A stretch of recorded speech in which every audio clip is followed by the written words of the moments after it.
LG전자가 카카오 모빌리티에 천문학적 금액을 투자했다는 뉴스가 전해졌는데요. 카카오 모빌리티에게 이렇게 집행된 투자 금액을 산출한 결과 기업 가치가 불과 몇 년 사이에 몇 배나 뛰었다는 계산이 도출될 수 있습니다. 일각에서는 현재 4조 원으로 평가받고 있는 카카오 모빌리티의 기업 가치가 내년 상장 시엔 약 7조 원까지도 될 수 있다는 평가를 받고도 있는데요. 최근 계열사들의 연이은 실적 갱신으로 주가 상승세를 경험했던 카카오, 앞으로도 이런 상승세를 이끌어갈 수 있을까요? 포샤PD와 함께 알아보도록 하겠습니다.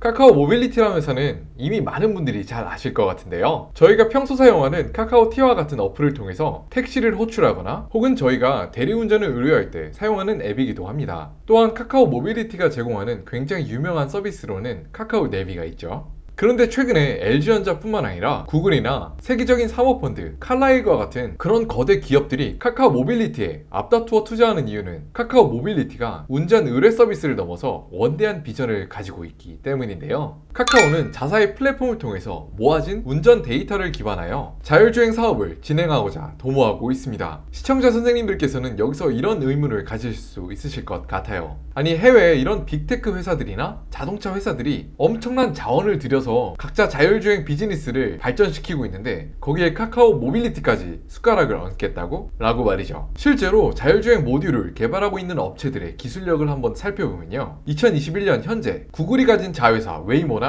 기존의 글로벌 자동차 제조사 GM과 같은 경우가 이미 기술적인 면에서 매우 선도적인 위치를 점하고 있는 것을 확인할 수 있습니다. 실제로 각 회사의 자율주행 이력들을 확인해 보았는데요, 구글의 웨이모 같은 경우에는 무려 1600km를 달릴 때마다 오작동 횟수가 0.09번밖에 안 되는 그런 상상하기 어려운 수치를 보여주는 것을 확인할 수 있었습니다. 그 뒤를 바짝 쫓고 있는 것이 우리가 잘 아는 GM이나 닛산과 같은 글로벌 자동차 제조 회사들이었죠. 그런데 사실 자율주행 기술이라는 것이 완성된 상태에서는 하나의 기술로 보여지지만 사실 그 세부 내용을 보면 큰 세 가지 부분으로 나누어지는데요. 바로 인지 영역과 판단 영역, 그리고 제어 영역이 있습니다. 그리고 그 세 가지 영역 중에서 기존의 구글의 웨이모나 완성 자동차 업체, GM과 같은 그런 거대 회사들이 개발하고 있는 것은 자율주행 자동차의 판단 영역에서 가장 큰 영향을 가지고 있죠. 그런데 카카오 모빌리티가 가지고 있는 강점은 바로 이 세 분야에서도 인지에 해당하는 영역입니다. 자율주행 자동차가 제대로 잘 운행하기 위해서는 수많은 자동차들이 각 도로를 돌아다니면서 얻어진 정보들이 꼭 필요한데요. 그 정보들을 토대로 이런 빅테크 회사들이 개발한 판단의 영역을 모듈을 통해서 더욱 정확하고 정밀한 운전이 가능합니다. 쉽게 예를 들어 설명드리자면, 자율주행 자동차에 기술을 개발하고 있는 회사들이 아무리 열심히 기술을 개발한다고 해도 한국의 이런 시골 도로에 굽이굽이진 도로의 사정까지 확인하여 자율주행차가 제대로 된 운전을 하기에는 어려움이 있습니다.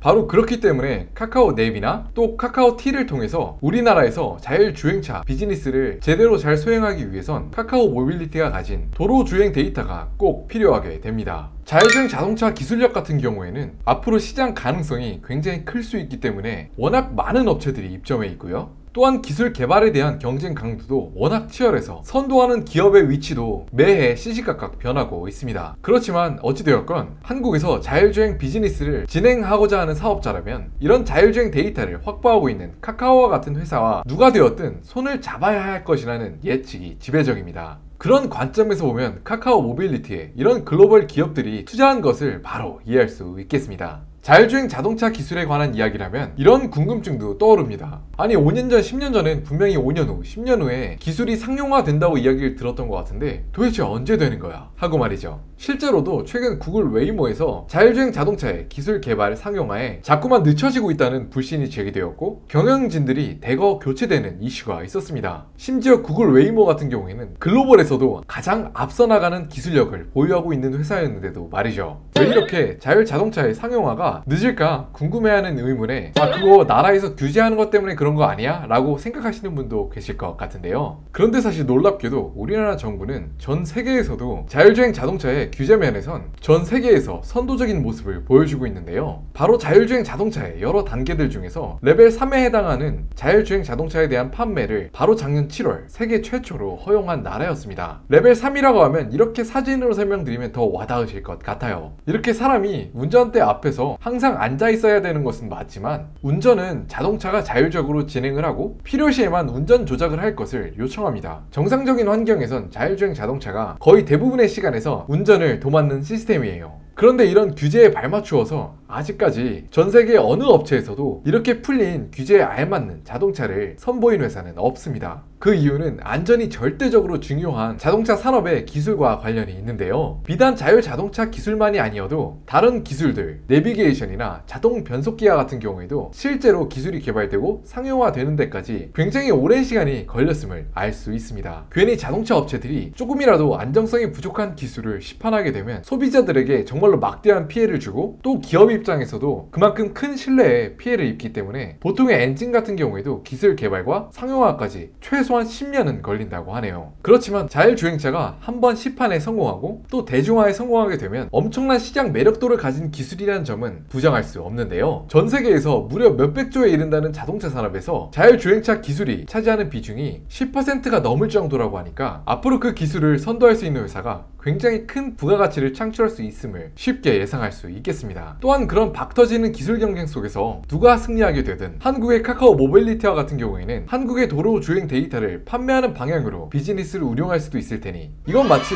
어떤 사업체가 기업체에 입점하게 되든 건물주는 언제나 돈을 벌게 되잖아요. 카카오 모빌리티는 그런 비즈니스 모델과 굉장히 비슷한 모양을 띠는 것 같습니다. 다만 카카오 같은 경우에는 SK와 모빌리티의 여러 방면에서 여전히 치열한 경쟁을 펼치고 있는데요. 그런 경쟁에서 우위를 점하고 있을 때에만 생각해 볼 수 있는 긍정적인 비전이 아닐까 생각해 봅니다. 현재 카카오의 주가는 카카오가 보유하고 있는 여러 계열사들의 호실적에 힘입어 크게 성장했는데요. 앞으로 카카오의 주가가 더욱 뛸 수 있기 위해서는 이런 카카오 모빌리티가 가지고 있는 멋진 비전이 실현될 수 있을 때 더욱 큰 드라이브로 작용할 수 있을 것 같습니다.